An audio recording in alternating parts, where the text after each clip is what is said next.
It's not okay for men to lay hands on females. So we're going out there for women who are out there and who are scared to break the silence. We're going out there to get them know and let them know they have a voice and let them know they can speak, and it's never okay.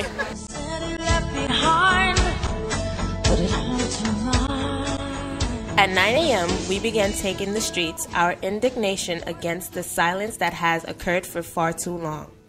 We began making our way down Fulton in the front of the church and marched all the way to Burham Street in downtown Brooklyn. There were onlookers and people that supported our march as we screamed that we were against domestic violence, taking the march through Fulton Street back to the Temple of Faith. Speak to that. I think it's a very good idea that people recognize this problem, but then the people who are suffering from it also have to get out and tell someone. We can't expect to be able to look for them and bring them out to proper authorities. They've just got to tell somebody so that that person can help them out. The sooner they do it, the sooner the problem stops. I think the demonstration is a good idea to make people aware.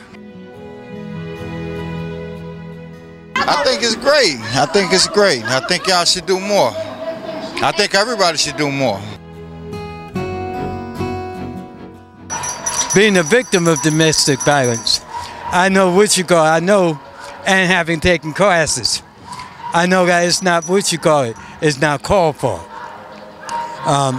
In the long run, eventually what's going to happen is people going to start speaking out.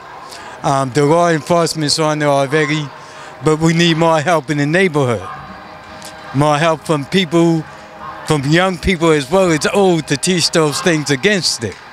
Do you support this event? Do you think we should keep bringing it to the streets? You can bring it to the streets, but bring it to different areas. You grew up in a home? You started, or your partner? I grew up in the home. I have been part of it. I'm sorry to say it, but I have been part of it.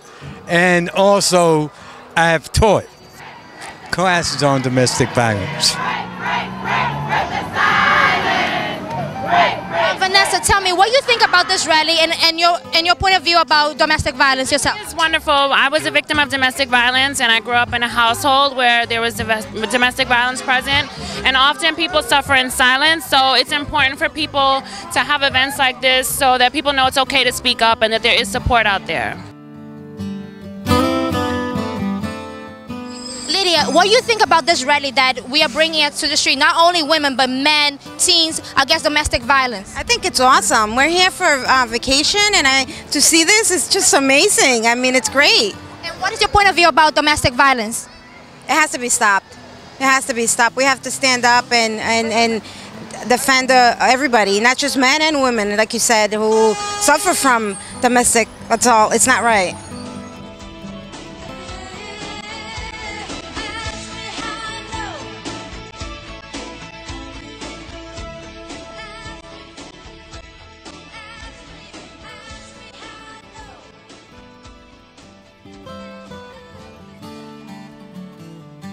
At 12 p.m., Bishop Bera initiated the event by making the first prayer. In the name of Jesus Christ, your Son, we gather together here in this place to break the silence, because we know that domestic violence has been a big issue in our society nowadays. But we want, my God, through this event, to bring this awareness in order to break the silence. I pray for this event, the opening of this event, asking you that you may give to all of us the understanding, spiritually and also legally, so that we may also help others. Everybody here, besides the ladies, the women, we have sisters, we have daughters, granddaughters, mothers, And we don't want, my Lord, none of them to suffer domestic. After the prayer, he introduced Pastor Daisy, where she continued on with the event. Pastor Daisy called the first members of the VOW, Voices of Women organization, where they shared their stories with the crowd. Today we are going to answer the question, what is domestic violence? Domestic violence comes in the form of economic, physical, mental, spiritual abuse. It is power and control over someone. At the age of 8, I was sexually abused, and by the age of 10, I was sexually abused by a family member. I had no idea what was going on in my life. In 2000, I married a man who was physically abused, ending up in the hospital for 3 weeks with a broken nose, fractured ribs, bruises all over my body. I decided that I had to turn my pain into power. So in 2007, I joined the Voices of Women organizing project.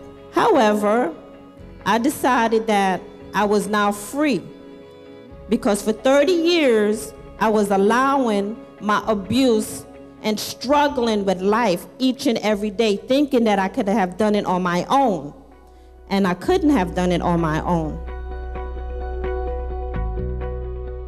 As the event progressed, Pastor Daisy called social workers as well as a lawyer, where they explain women's rights and what to do when you are a victim of domestic violence. Those of you who are here, those of you who know people who are here without status, if you are a victim or survivor of domestic violence, you can get immigration status by proving that there was a domestic violence relationship. And there's 3 different ways to do that. This is the information for the New York Family Justice Center. It's in downtown Brooklyn. It's a walk-in center. It's at 350 J Street. There's the information for how to get there. You can find counselors there. You can find lawyers there. You can find police there. You can find people who can help you with your immigration applications, with your family court applications. It's a great resource, and it's a walk-in center, so anybody can go at any time. The YPG also performed a skit. They portrayed what it would be like to live with an abusive partner.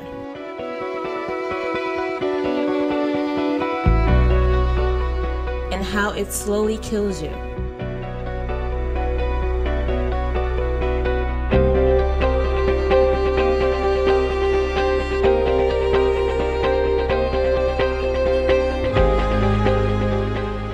Many left with the sense of achievement and stand up for what is right. Domestic violence should not be kept quiet and behind closed doors.